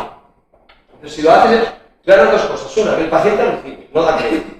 Está en un despacho y de repente está su médico allí moviéndose. Entonces él fideliza y dice, oh, es la hostia. Y segundo, que tú te llevas una serie. Una serie. Y oye, siguiente paciente, otra serie. Al final del día, 20 series. Y encima no lo logra. Se gana mucho, ¿eh? Pero os decía porque si en algún momento estáis en casa y dices, bueno, es que hacer sentadillas es muy fácil, hacerlo una pierna. Una pierna. ¿Vale? O ponéis el pie atrás y hacéis una pierna, o intentaros levantar desde la silla con una pierna. Y veréis a ver qué problema tenéis. Es decir, se puede hacer cosas sencillas con tu peso complicadísimas de hacer. No hace falta ir al gym, coger pesas, ¿sí? Vale, vamos a ver el segundo, la zancada. Os ponéis de lado. El paciente muchas veces, la zancada es más inestable. Esto es estabilidad, pero aquí hay más inestabilidad. Por lo tanto, o bien os apoyáis aquí delante, ¿sí? Y de lo que se trata en la zancada no es hacerla doble para atrás, sino empezamos aquí y lo que hacemos es bajar y subir. La rodilla de atrás roza el suelo y subimos, ¿vale? ¿Sí? Hacemos 8. También hay 9, que es más difícil que la nuez. Aguante. Venga, vamos. 1, 2, 3, 4, 5, 6, 7 y 8. Giramos, porque hay otra pierna, te acordé. Una queda muy fuerte, la queda muy floja. Venga, vamos. 1, 2, 3, más de lo pesada, la nariz que me manda. Meterme en este taller. 6, 7 y 8. Vale. Fijamos como rápidamente la frecuencia cardíaca sube un poco, la respiratoria también, y hemos hecho un solo circuito, ¿sí? Y en general todos tenemos el mismo peso. Imaginaos 30, 40 kilos haciendo esto. Poco tiempo, pero eficaz, ¿sí? Poco tiempo, pero eficaz. Si el paciente tiene más tiempo, haría esto, ¿sí? No lo vamos a hacer, o sea, porque una vez que lo hicimos aquí, una vez se fue para adelante y cayó de cara. No lo vamos a hacer. Este es muy interesante, tampoco lo vamos a hacer, ¿sí? Aquí se está trabajando el lumbar y glúteo, mucho glúteo. Por lo tanto, esto es un ejercicio muy bueno para el culo, ¿sí? Tumbado, además el paciente está cómodo, está tumbado, sube la pelvis, sube y baja la pelvis. Puede hacer repeticiones o mantener arriba, ¿sí? Es más, si quiere más dificultad, deja un solo pie y eleva la otra pierna. Y si quiere más dificultad, se pone una banda elástica. Si dispone más tiempo, tronco. Vamos a hacer uno de estos dos. Vamos a hacer el de espalda. Si alguna vez tenéis que decidiros entre empujar o traccionar, primero traccionar. Porque empujar estamos todo el día trabajando por anterior. Sin embargo, esto lo hacemos poco, ¿sí? Por lo tanto, vamos a hacer este. Y este, en vez de trabajar por repeticiones, vamos a hacer tensión. Vamos a juntar mucho las escápulas, mucho. Como si tuvierais que meter aquí una moneda y os cayera aquí al bolsillo. Por lo tanto, atrás y hacia abajo, ¿sí? Y yo cuento. 10, 9, más 8, 7, 6, 5, 4, 3, 2, 1. Y además esto, cada vez que vais a buscar al paciente, el siguiente. Alegra la vida a todo el hospital. Vamos a ir a ver, mirad. Se puede utilizar banda elástica. Yo he tenido un detalle, esta es la banda elástica. ¿Para qué? Para hacer algún tipo de ejercicio. El primer ejercicio es abrirlo.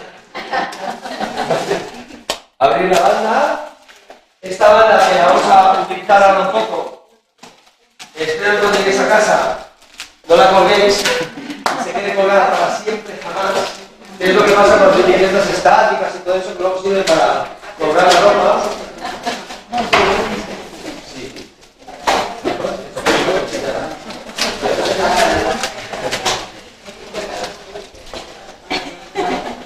No os mováis, ya voy llegando yo, ¿no? Que nadie se mueva, ya voy llegando yo. Vale. Abrimos la banda. ¿Qué podemos hacer con la banda elástica? Muchas cosas, muchas. Incluidas de sentado. Vamos a ver las de pie ya que estamos de pie. Por ejemplo, se me ocurre, pisáis la banda, la cogéis por los extremos y lo que vamos a hacer es tirar hasta la cruz, pero cuidado, no intentéis llegar muy arriba, hasta donde os lo permite, bajáis lento. Vamos a hacer una cosa, subimos rápido y bajamos lento. La palma de la mano siempre está hacia abajo. ¿Cómo se hace esto? La palma hasta aquí, que llegas hasta aquí, hasta aquí. Tenéis que notar un poco esto, ¿vale? Contamos 4, va. 1, bajo lento. 2, bajo lento. 3, 4. Vale, sin dejar de pisarla. Vamos a hacer todo el grupo muscular, bíceps. Pues 1. El bíceps lo ideal sería girar. Nos permite girar, por lo tanto trabajamos las dos porciones del bíceps. Desde aquí, los codos están atrás, lo que hacemos es esto, ¿sí? Un trabajo de bíceps, básico, muy fácil. Vamos a hacer más, ya que estamos de pie. Os paséis la banda por detrás y por debajo de las axilas. Y desde aquí podríamos empujar. Dejáis la banda que queráis, cuanto menos banda quede, más cuesta. Nadie la va a romper, que la ropa es que está fuerte. ¿Sí? Que juntamos más los brazos y los codos, trabajamos más tríceps. Que lo separamos más, trabajamos un poquito más pectoral. ¿Sí? Aprovechando que estamos haciendo esto, podemos hacer otro ejercicio de tríceps. Por ejemplo, el tríceps empuja. Si con una mano cogemos la banda y la dejamos fija y con el otro hacemos esto, hasta atrás, como si diéramos una coz con el brazo, estaremos trabajando tríceps. Mantener medio segundo atrás. Volvemos, medio segundo atrás. Volvemos, medio segundo atrás.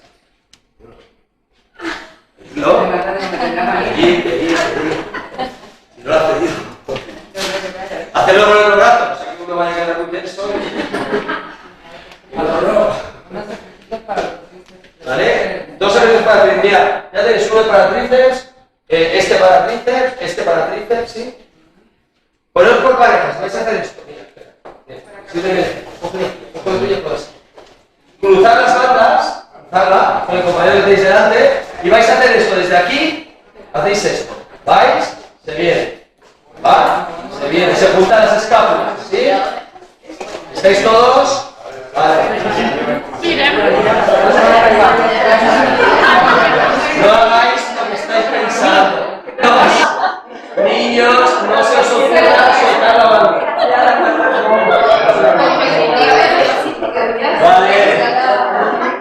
Vale, sentaros. Vamos terminando.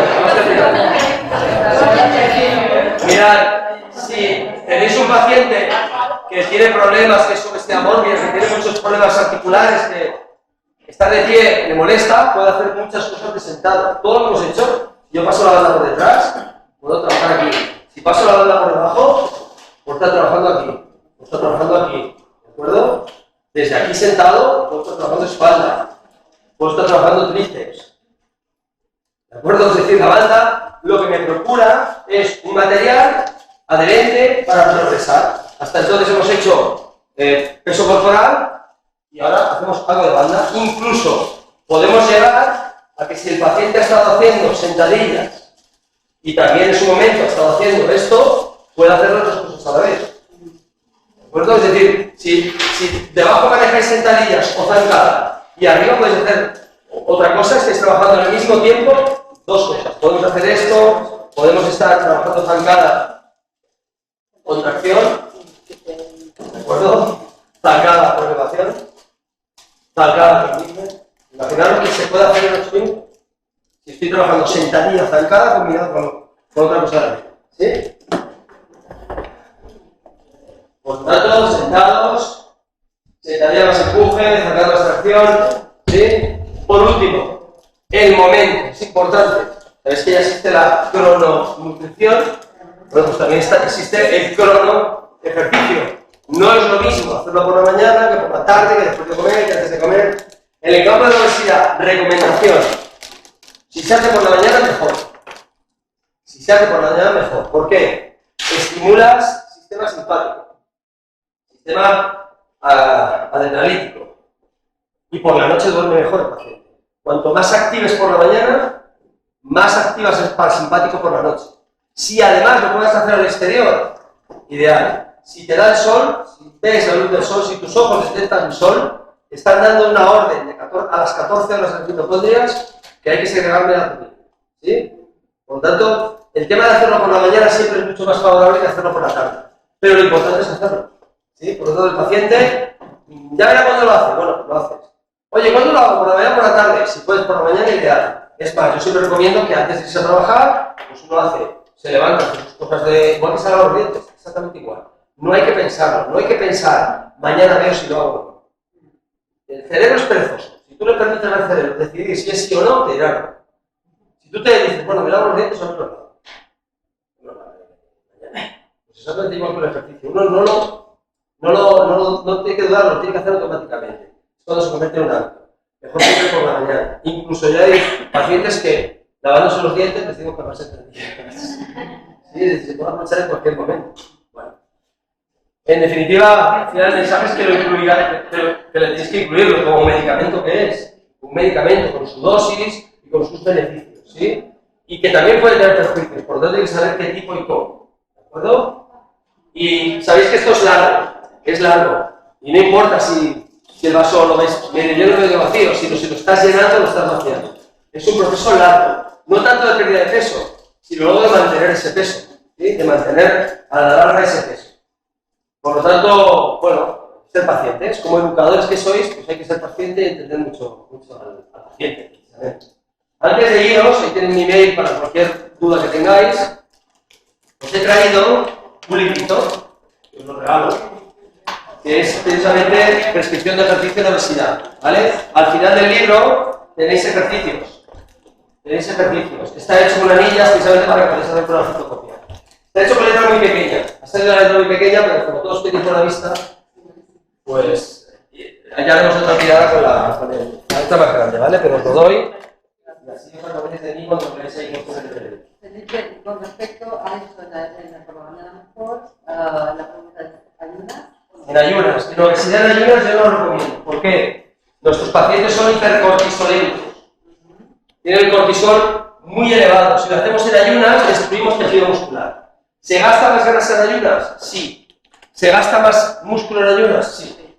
Entonces, no me interesa precisamente porque el cortisol es catabolizador muscular. Entonces, no es recomendable ejercicio en ayunas en personas con obesidad.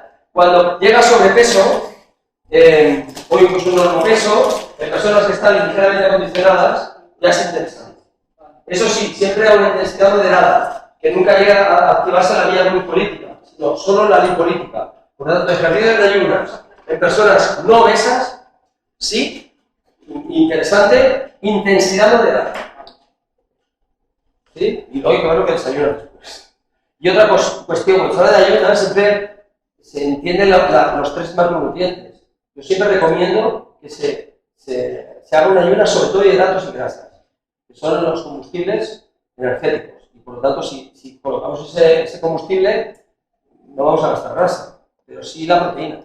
Proteína no hay ningún problema que uno tome. Por lo tanto, yo cuando recomiendo entrenamiento en ayunas, en personas que están muy acondicionadas, lo pueden hacer en ayuna completa, en personas que no están muy acostumbradas, mínimo una toma de proteína antes de hacer el ejercicio de ayunas. ¿Me explico? Es decir, ayuna de hidrato y grasa, pero no de proteína. Porque la proteína no es un sistema energético, es reestructurante.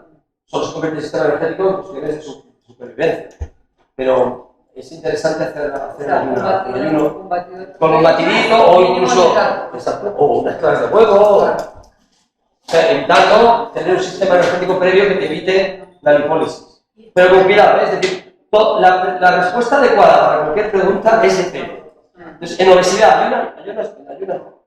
En personas que no tienen obesidad y quieren un poco gastar un poquito de grasa, interesante, sí. Hacerlo de una forma adecuada, es decir, a intensidad moderada y si no quieres perder mucha masa muscular, toma una proteína antes. Es más, hay algún estudio que habla de suplementos como el caseinato, en el cual se gasta más grasa que sin tomarla. Es decir, en ayunas completas se ha cogido un grupo de 20 personas y tener una liposis, una beta-oxidación X.